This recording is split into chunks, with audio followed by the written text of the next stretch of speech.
Assalamualaikum warahmatullahi wabarakatuh. Perkenalkan, nama saya Rahma Mayasari AMD. Saya merupakan peserta Latsar CPNS 2022, golongan 2, angkatan 19, kelompok 3, dengan pengampu Bapak Dr. Handes Jumsadi Damanik SHMHum. Latsar ini diselenggarakan oleh BPSDM Provinsi Sumatera Utara. Adapun judul yang akan kita bahas kali ini ialah Core Value ASN berakhlak, yaitu adaptif. Ketika mendengar kata adaptif, kata yang terlintas dalam pikiran kita adalah kata adaptasi. Adaptasi adalah suatu kemampuan alamiah dari makhluk hidup untuk menyesuaikan diri agar dapat mempertahankan keberlangsungan hidup. Jadi, adaptif adalah suatu proses yang menempatkan manusia yang berupaya mencapai tujuan atau kebutuhan untuk menghadapi lingkungan dan kondisi sosial yang berubah-ubah agar tetap bertahan. Dan tanpa kita sadari, sudah banyak sekali perubahan yang terjadi di sekeliling kita tanpa bisa kita hindarkan. Jadi, adaptif dapat diartikan terus berinovasi dan antusias dalam menggerakkan atau menghadapi perubahan. Terus, apa saja ya panduan perilakunya? Di antaranya yaitu 1. Cepat menyesuaikan diri menghadapi perubahan. 2. Terus berinovasi dan mengembangkan kreativitas. 3. Bertindak proaktif.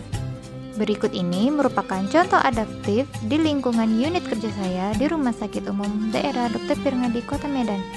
Di antaranya 1. Absensi secara online melalui aplikasi yang dulunya dilakukan secara manual, sehingga mempermudahkan kita untuk tidak antri lagi ketika melakukan absensi manual.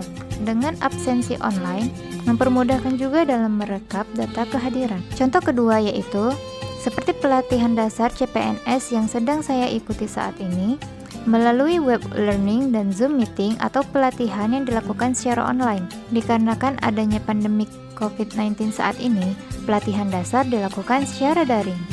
Contoh yang ketiga yaitu, mengisi laporan kinerja secara online. Jadi, kita bisa menghemat waktu dan kertas untuk menulis laporan kinerja. Contoh keempat yaitu, saat ini kita masih dalam wabah COVID-19 yang mengharuskan kita untuk menjalankan adaptasi kebiasaan baru dengan memakai masker dan mencuci tangan sebelum dan sesudah bersentuhan dengan pasien atau orang sekitar. Dan contoh yang lain yaitu, mengajak rekan kerja untuk sama-sama mengikuti pelatihan sesuai bidang tugas seperti pelatihan kefarmasian, sehingga kita bisa mengembangkan pengetahuan agar terus berinovasi dan meningkatkan kualitas diri.